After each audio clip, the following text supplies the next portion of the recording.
Pemirsa, kita akan mengikuti konferensi pers bersama Menko PMK Muhadjir Effendi dan juga Polri terkait dengan rapat koordinasi persiapan Lebaran. Lancar, selamat, dan betul-betul sesuai dengan maksud dari mudik itu, yaitu mendapatkan kegembiraan, ketemu dengan sanak saudara, dan kemudian kembali dengan selamat.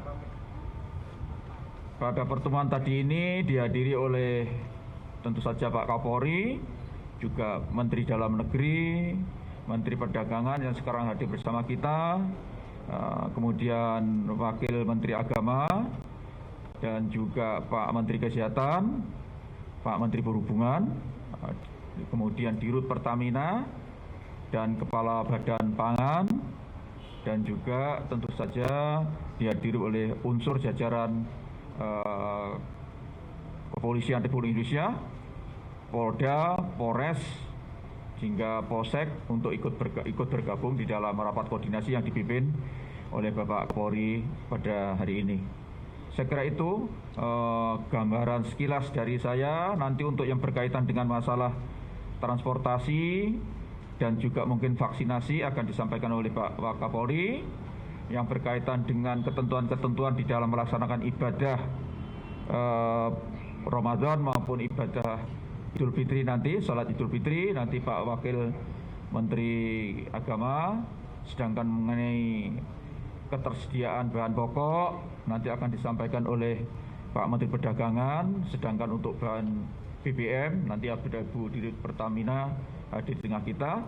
Sedangkan yang lain nanti kalau ada pertanyaan dari wartawan tentu saja akan siap untuk memberikan penjelasan. Ini hadir ada Pak Kasum TNI, ada Pak Kepala BNPB, ada Pak Basarnas juga berada di tengah-tengah kita. Demikian saya kira waktunya saya persilakan kepada Pak Wakapolri. Silakan Pak Wakapolri.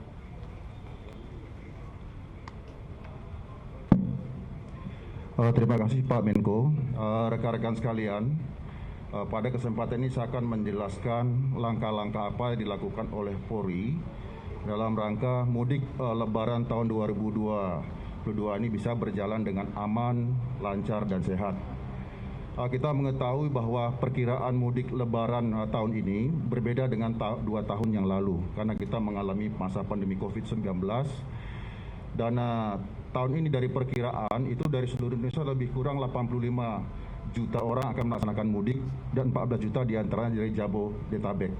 Nah, oleh karena itulah kita mengambil langkah antisipasi agar mudik Lebaran nanti itu bisa berjalan aman, lancar, dan sehat serta tidak terjadi lonjakan COVID-19. Polri melaksanakan kegiatan yang kita laksanakan operasi ketupat tahun 2022.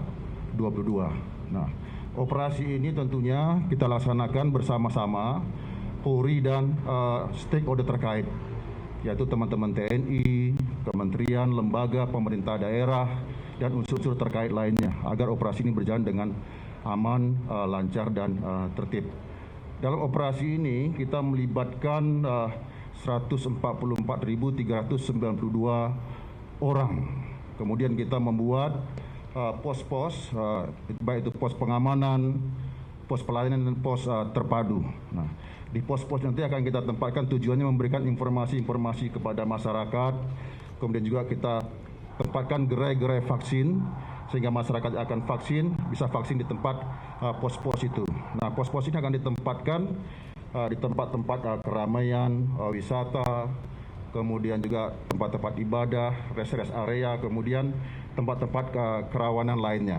Nah, dalam melaksanakan operasi ini tentunya kita juga melakukan langkah-langkah yang namanya cipta kondisi 7 hari sebelum operasi dan 7 hari setelah operasi. Operasi kita laksanakan itu dari tanggal 28 April sampai dengan tanggal 9 Mei 2022. Nah, 7 hari sebelumnya kita melaksanakan operasi cipta kondisi terhadap gangguan-gangguan keamanan yang mungkin muncul. Kemudian kita juga melakukan percepatan vaksinasi dan kegiatan-kegiatan lainnya. Kemudian 7 hari setelah operasi kita melaksanakan supaya arus arus balik itu bisa lancar, tidak terjadi kemacetan. Ini yang kita lakukan, tentunya ini kita lakukan secara bersama-sama. Memang di dalam menghadapi kegiatan masyarakat nanti, baik itu arus mudik maupun arus balik, potensi-potensi kerawanan yang muncul diantaranya adalah di samping gangguan-gangguan keamanan tentunya kemacetan lalu lintas, ya, kemudian juga terjadinya kecelakaan-kecelakaan sudah kita antisipasi. Nah, untuk mengantisipasi daripada kemacetan lalu lintas, diantaranya kita melakukan rekayasa manajemen lalu lintas dengan cara membuat kontraflow, kemudian one way, ganjil genap, ini disesuaikan dengan situasinya, dengan diskresi nanti yang ada di lapangan. Di samping kita juga menyiapkan memindahkan jalur-jalur utama ke jalur alternatif apabila memang terjadi kemacetan dan melakukan buka tutup di rest area sesuai dengan kebutuhan yang ada. Ini upaya-upaya yang kita lakukan dan ini bersama-sama dan tidak Polri sendiri tentunya.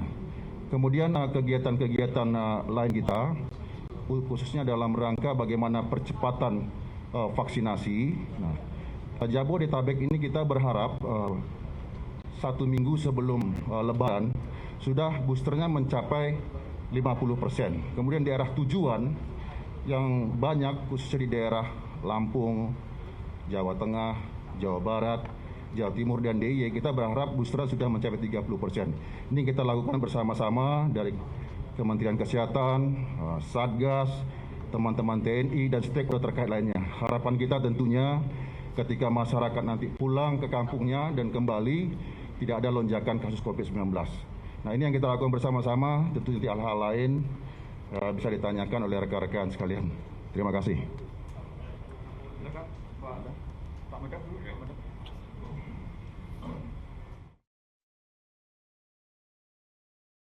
Warahmatullahi wabarakatuh.